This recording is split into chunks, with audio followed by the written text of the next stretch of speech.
Salonspa Connection here. Today we're talking with Mandy Pulse, owner of Salon Inspire in the Northland of Kansas City, Missouri. Mandy is a longtime stylist, longtime salon owner, and now owner of a nonprofit. Reached out to Mandy because I think she's probably one of the most interesting people in Kansas City in our industry. And thank you, Mandy, for having me in today. Well, thank you very much. Thanks for calling and reaching out to me. I appreciate it. I love sharing my story. I've been in this industry a really long time and I love it. So any way that I can connect with other people in this industry, any way that I can help, any way that I can help grow my team, and any way that I can just, again, reach out and grow the industry and really share what we're all about, I'm happy to do it. So Awesome. Thank you. Thank you so much. You have been a licensed cosmetologist for the last 23 years. Yeah. What inspired you to get into hair, and what did Mandy in cosmetology school think her career would be like? That's a great question. I actually went to beauty school as a second option or choice. I really wanted to be a nurse, and I had kind of started going to nursing school. I had went to community college for 2 years, and I come from a long line of hairdressers, and I just was not feeling the nursing thing. It just wasn't sinking in right. It didn't feel right to me. So after 2 years of community college, I decided on a whim to go to beauty school. And growing up in a salon, I am the only child of a single mother who drugged me into the hair salon every chance that I was to be home alone. And so it was the 80s. It was a lot of cigarettes, a lot of perms. I swept a lot of hair, did a lot of towels when I was a kid. I really didn't want to go to beauty school. But when I didn't really like nursing school, I was like, I don't really know what else to do. That's really what I thought my whole childhood, that's what I was going to be, was a nurse. So I kind of went to beauty school just like, I don't know what else to do.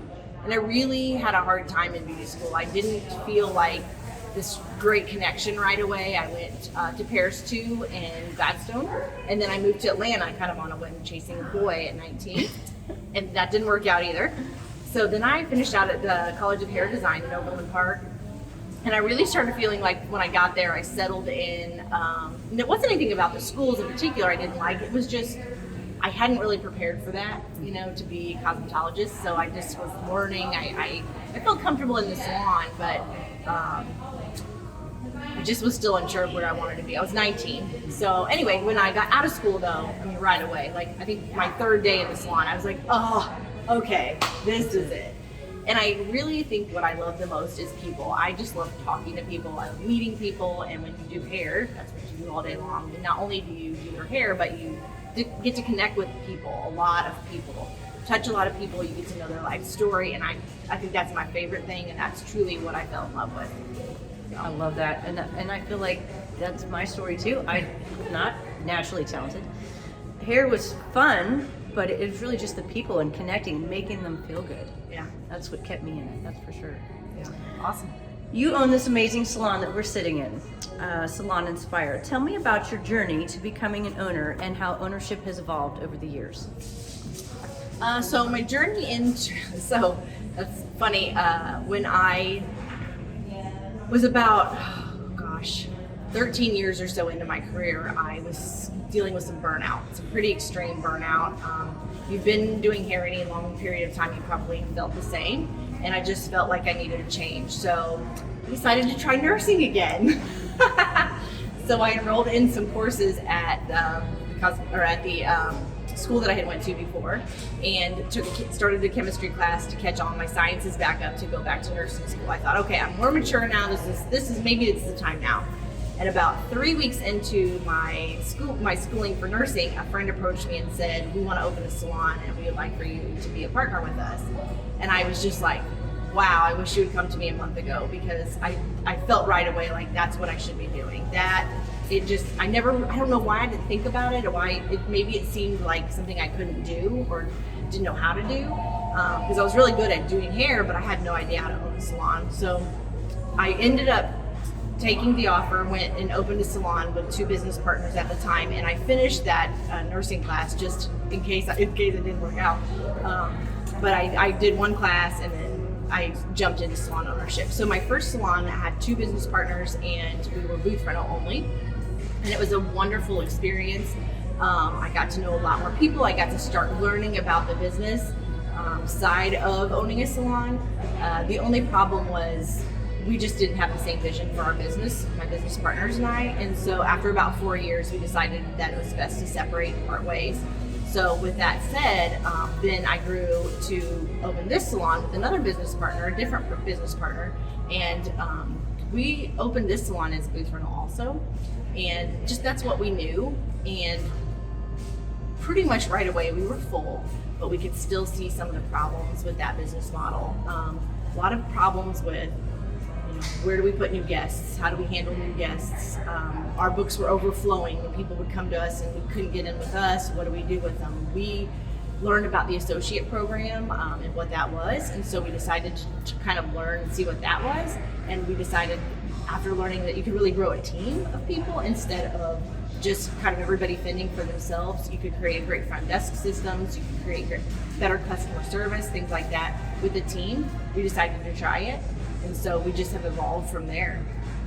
Oh, that's great. I think there's just not enough good commissioned salons anywhere, I feel like. Yay. And are you hybrid or are you commissioned? We're fully commissioned now. Fully commissioned, awesome. Yeah, so we have 17 stylists right now and 5 front desks. 4 or 5. Wow. Yeah. 17 stylists? Mm-hmm. That's Yeah. a lot. That's a lot of personality in Yeah, one spot. a lot of personality. Yep. Yeah, but you know what? I think Ashley and I have done a really good job of creating a culture here that really is rooted in teamwork and not only teamwork, but also personal growth. So yes, we want to work as a team, but we also want you to grow and we want you to achieve your dreams. So I have, my personal mission right now is to help our team learn how to dream. I think so many people in this industry forget how to dream, and maybe people in general forget how to dream. I don't maybe want to keep it in this industry, but I want you to realize your true potential and show you how you can get there, show you step by step. This is how I did it, this is what I did, and then I still have big dreams too, and I share my dreams with my team, and I think that helps them expand their mind as to what's really possible. Wonderful. So yeah. You're a salon owner and you're also working as a stylist in your salon, Salon Inspire. This is a very common scenario, one I personally lived for about 5 years. Why do you choose to stay behind the chair, and which role do you enjoy more? So I'm only behind the chair 2 days a week right now. And I choose to do that, just to be truly transparent and honest, because we still need trainers for our associate program. I would like to be out from behind the chair as soon, actually. And it's not because I don't love it. It's just a lot of work when you are also running the management side of the business. And as we've grown, the team is bigger and requires more time and energy to do things the right way. And it's really hard for me to support my team when I'm doing my guests. So I find that some of my hardest days are I'm with guests, and then my team needs something and I feel like I can't give them what they need, or the salon needs something, or someone else's guest needs something, or I have a new stylist. This just happened the other day. Just needed a little help with her haircut finishing. She's newer, and we do a really good job here of letting the guests know it's okay if somebody steps in and does a part of the haircut or something, and we're really pretty good at it being seamless transition. But then I leave my guest, and so I do think that eventually I'll be out from behind the chair completely. And like I said, I'm hoping that soon. Again, I love my guests, but I think it's a career choice to make to serve my team at this point. And that's, so I don't know how I would answer which one do I like better. They're just different. And I think that I've served my guests, and that part of my career is coming to an end. And then the part where I'm going to serve my team is kind of my future. Wonderful. You've been a salon owner for the last 11 years. What has been your biggest surprises and challenges in your adventures in salon ownership? How much business knowledge you need to run it like a business. That's probably my biggest surprise. I learn something new every day. I still do. I still learn when I'm doing hair behind the chair, but I truly learn so much when I am learning to run a business. And I mentioned this to you before, that I'm a lifelong learner. I love to learn. My kids and my husband hate the fact that I'm constantly on the internet trying to learn as much as I can about everything. If I don't know something, I look it up because I just have this thirst for knowledge. So that's my biggest surprise. And I want to say learning financial documents has been a little challenge for me. I've never been super organized at home with my finances. I always do well, but I would say you have to be really, really organized when you own a business. So that was challenging for me to learn payroll, things like that. My bookkeeper was teaching me, and I remember saying to her, I'm never going to learn how to do this. Like, I don't even know what I'm looking at. I look like I'm reading Greek right now, and now I do all the payroll. So it's been a challenge to learn all that. It's very new information for me, but I absolutely love that. And then also just maybe managing all the different personalities. And that's not... I love that part. I think it's pulls at my heartstrings is why it's challenging, because I want to help everyone. I want to solve problems for everyone, and I think one of the challenges is not doing that, is helping them or empowering them to solve their own challenges. When I just want to go in, like, I'm a doer, so I'm going to go in and do whatever it is that can fix something for them. And so it's a challenge for me to separate myself and go, no, this is something they need to solve, and I can step back and help them, but I can't solve or do it for them. So Wonderful. You have a passion for learning, continuing to better yourself, and for elevating the salon and spa industry. yes. How does your passion play out in your salon, and do you encourage your staff to also continue to learn and to grow? Yes. So we finally are getting back to having in-salon education, which has been wonderful. We didn't have that for a while, just based on no one was traveling to teach. So we did some Zoom classes and stuff like that, but there's nothing like getting hands in the hair. So we just did a live haircutting class with the Redken artist Terry Boyd a couple weeks ago. So we definitely encourage our team to do as much continuing education as possible. And then we are part of the High Performance Salon Academy, and that it does a lot of self-development, self-improvement work. And then we also learn to set goals in there, and we really empower our team through that. And we actually just did a big goal-setting workshop with everyone, and they have now just joined into these little packs, and now they're helping encourage each other to grow and reach their goals. So again, that's just something that we're learning to do better ourselves, is empower our team to dream, set the goal, and do what needs to get done to really reach their dreams. So that's part of the biggest part of our education plan, in conjunction with technical things like that. So yeah. Great. In addition to being a very active mom, working behind the chair and running a salon, you have a very charitable heart. You're involved with a few charitable organizations in Kansas City. You also recently created a nonprofit of your own where you travel to developing countries and provide haircutting classes. Tell me about the process in creating a nonprofit organization and more about what your new venture entails. Okay. So in 2016, I actually got an email from a friend of mine inviting me to join a group going to Cambodia to teach in a haircutting, human trafficking prevention program. They taught haircutting, all things salon really. They taught hair coloring, they taught all kinds of things. So I was invited to do that, and I joined them, and it changed everything for me. I had always loved people and giving back, but I had never felt so drawn to something in my life. So I spent 18 days in Cambodia, and through that I just developed this thirst and love of doing that. So when I got home, one of my mom's really good friends lives in Guatemala, and so she has a big property there where they do mission work. And so she was asking me what I did in Cambodia, and when I told her, she said, you can do that at my property in Guatemala. And I was just like, really? So my mom, who is a hairdresser, we went down and did that, and we taught a week-long haircutting class to, I think our first class was 8 women, and they came from very poor, poverty-stricken areas and had always wanted to learn to cut hair. It's very difficult to afford. There is cosmetology schools in Guatemala, but it's hard to afford them, and hard for the girls to even travel, to get there. So we took the supplies to give them a haircutting kit, and we taught a week-long haircutting class.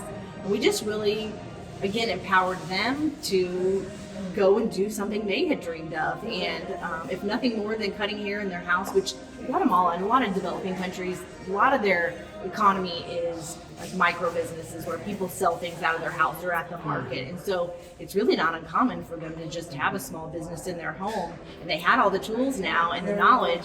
So that was really cool. And we just really loved it. So we came home, decided to do it again. And after 2 trips, I thought, okay, I need to organize this a little better. Like, I have a business, and now I had some money coming in from that, like donations and things, and I just thought I need to get this better organized. So I hired an attorney. Again, not my thing. I'm not the bookkeeper. I'm not great with that. So I hired an attorney.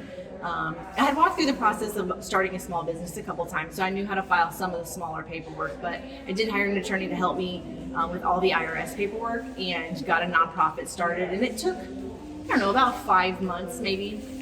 But now we have done some amazing things. We just got 30 blow dryers, 30 comb kits, and 30 clip kits donated from Zambia. And that is what the nonprofit has allowed me to do, is reach out to larger companies like Zambia and some other places and say, hey, like, this is what we're doing. Would you guys be interested in donating anything? And so I think we're getting 30 curling irons from Paul Mitchell.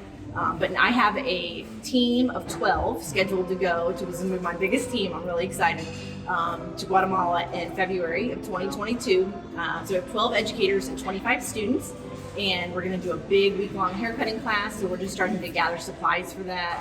But yeah, it's truly been a blessing and a passion for me to be able to do something like this, and to have the success of people willing to go with me, to trust me to jump in and go, hey, I'll jump on a plane and go with you to Guatemala. And then also to the companies like Zambia and Paul Mitchell to give us supplies. You know, it's expensive to buy all that stuff, so the more we can get donated, the better. So Wonderful. And how do we find your charity? So right now we only have a Facebook page. It's called Global Stylist Scholarship. We are working on a website, but it's not complete yet. So we do have a great Facebook page. And we are looking to expand that, of course, and we'll be posting in February when we're there. We'll definitely be posting lots of updates and pictures about what we're doing. There's a link to a Venmo on there if anybody would like to donate, and then of course you can just message me if you have any questions. Wonderful, wonderful. Well, keep us updated when the website comes out, so we can make sure and publicize it for you and help you in any way we can. I just think that's such a cool Thank you. venture. Yeah, I've really never excited. heard of it, and it's just amazing. You know, the cool thing about developing countries too is there's no licensing. So You're right. It's the Wild West. it's the Wild West. Yeah. So, but if you can, you know, a lot of these developing countries, people learn trades from their parents or someone in their family, and that's how they would learn to cut hair. So if you have a passion for something that your parents didn't, you may be, you know, stuck doing something you don't love, and we all know how terrible that is, right? I mean, nobody wants to do that. So, like with our last class, we had she was almost 60 years old, and she'd always wanted to learn to cut hair. She was a single mom. She had never had the money to do anything other than, I think she was a cleaning lady. And she came to our haircutting class, and she has been cutting hair. She has been, the cool thing too about social media is most of them have social media, so we can follow up with them and see how they're doing, and it will translate everything for you. Just click see translation. Yep. So we can communicate really well with them. It's nice.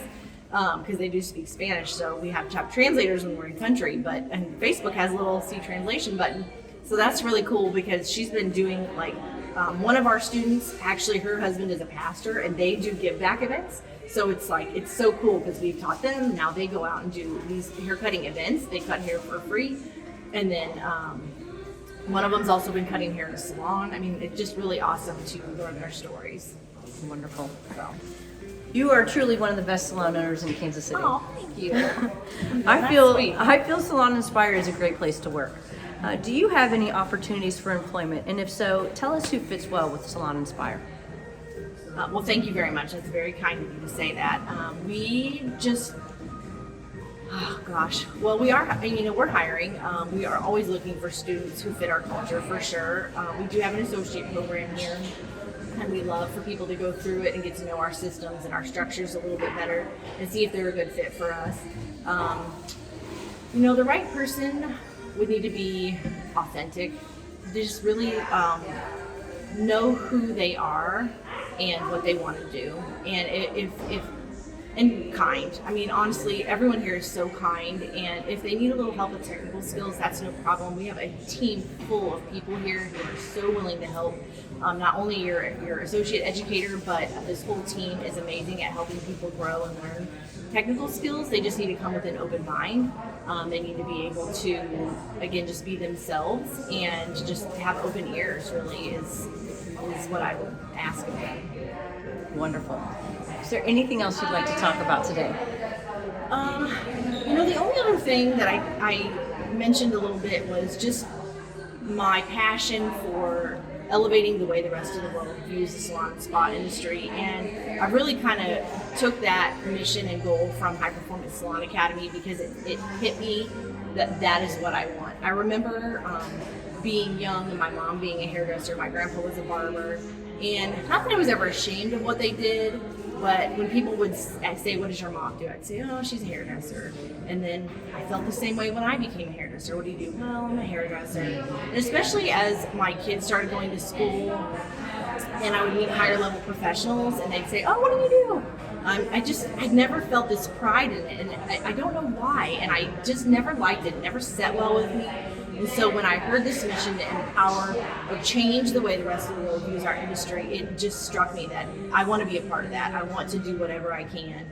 And I truly believe in the value of our profession. I know how many people we can change their lives. I had a client one time, had cancer when she was 26 years old, and I walked through the whole process of her losing her hair and getting some of her hair back. She was getting married. We put extensions in, and to make a long story short, I had a bad review one time, and I was in a bad mood, and she happened to be my client in my chair, and I was just telling her, and she goes, "You know what? I'm going to go write a good review for you."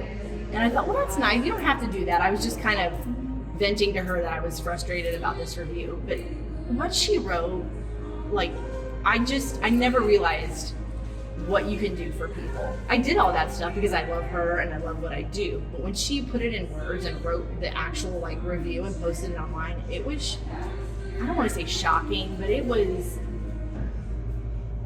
very humbling to know that is how somebody can feel about you just because you do their hair. Yep. And that is what I had always felt like I knew we could do as an industry, and that what we do behind her chair, but I had never been able to put it into words. So when I read her words, it was just like, wow, I want everyone to be able to feel that proud of what they do.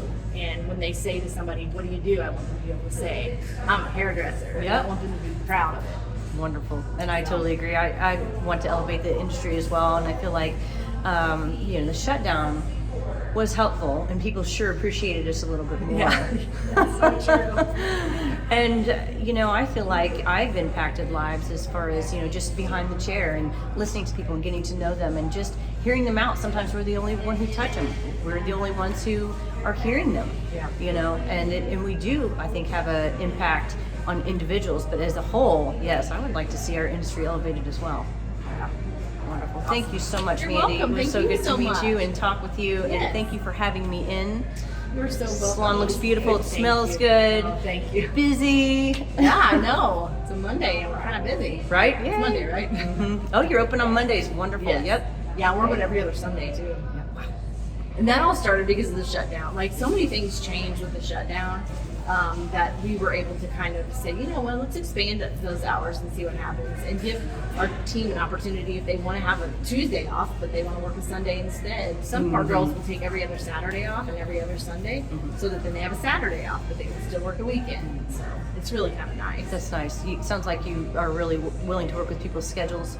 Yeah. Yeah, wonderful. Yeah. That's an important thing in this busy day and age. Yeah. We of course encourage people at a certain level to work more nights and weekends because that's when they're the busiest. But we definitely will work with people. So Wonderful. all right. Thank you so much.